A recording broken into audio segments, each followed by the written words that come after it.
আসসালামু আলাইকুম। আমি শেখ শরীফুল ইসলাম, ইসেন্টার ট্রেনার, সাতক্ষীরা, প্রধান ডাকঘর। যাই হোক, আমি গত টিউটোরিয়ালে আপনাদেরকে দেখাইছিলাম যে এক্সেল শিটের ইন্টারফেসটা। আজকে আমি আপনাদেরকে দেখাবো যে এক্সেল শিটের এই যে ক্লিপবোর্ড, ফন্ট, এলিমেন্ট, এই সমস্ত কিছু সাবমেনুর কাজ, যেটি হোম মেনুর আন্ডারে আছে। যাই হোক, আমরা একটা সেল নিই। সেলে সাপোজ লিখলাম name, name, roll, role,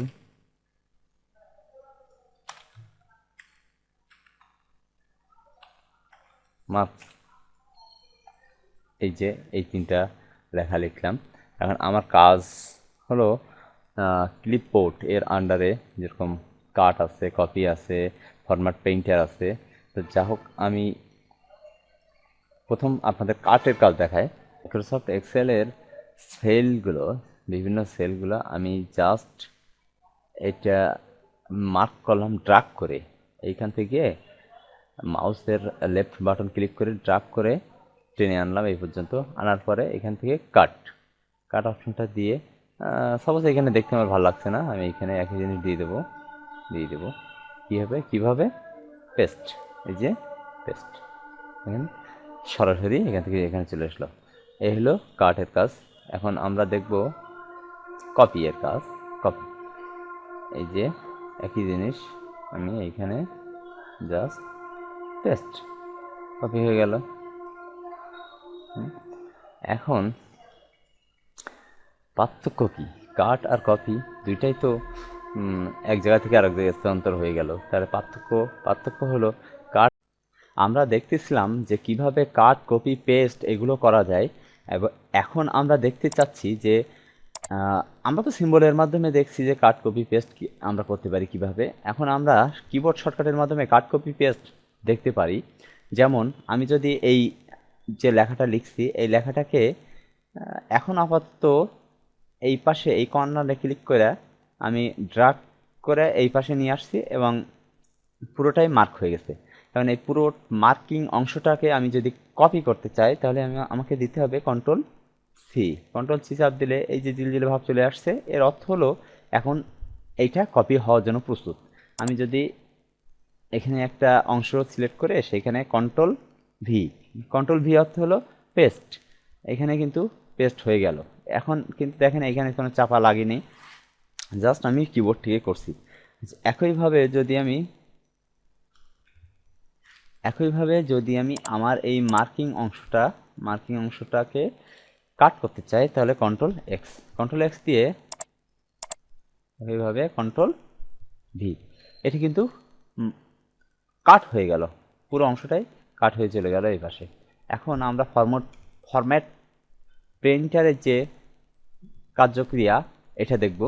format পেইন্টারের কার্যক্রম হলো এই যে লেখাটাকে আমি যে কোনো একটা কালার দিলাম, দেখা যাচ্ছে না, সাপোজ এটা দিই। এখন একইভাবে মনে করলাম যে এখানে আপনার লেখা ছিল কি নেম, রোল, এই যে একই লেখা। এখন এই যে এই লেখাটার উপরে মার্ক করে আমি যদি ফরম্যাট পেইন্টারে চাপ দিই, দেওয়ার পরে জাস্ট এইখানে মার্ক করে দেব।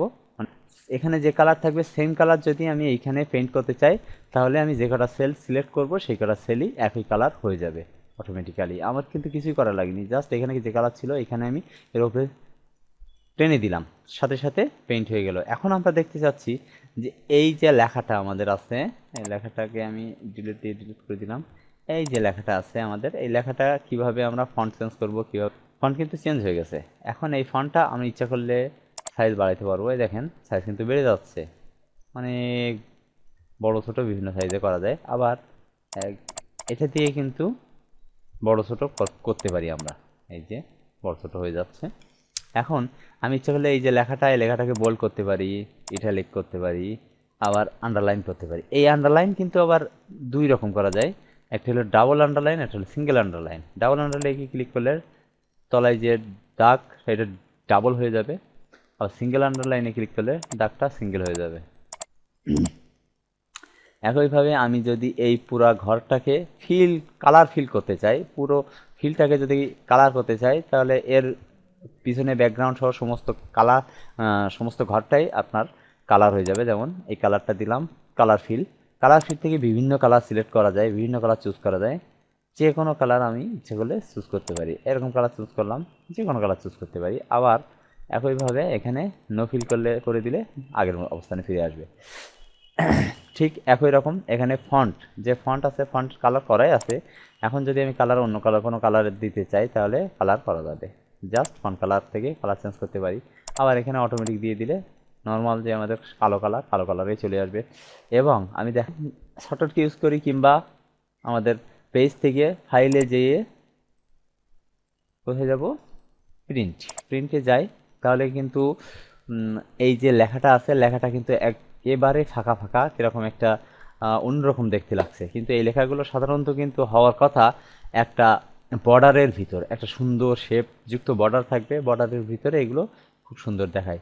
এখন আমাদের এই লেখাটাকে বর্ডার যদি আমি যুক্ত করতে চাই, তাহলে আমাদের এইখানে বর্ডার অপশান আছে। বর্ডার অপশান থেকে অল বর্ডার, হ্যাঁ, অল বর্ডার যদি না দিতে চাই, এখানে ড্র বর্ডার আছে, ড্র বর্ডার দিয়ে ড্র করা যায়।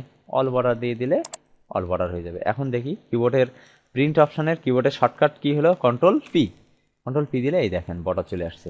এখন দেখতে কিন্তু অনেক সুন্দর লাগছে। 1 2 3 যা ইচ্ছা তাই দিতে পারবো অনেক সুন্দর করে। যাই হোক, এই ছিল আজকে আমাদের ফন্টের কাজ।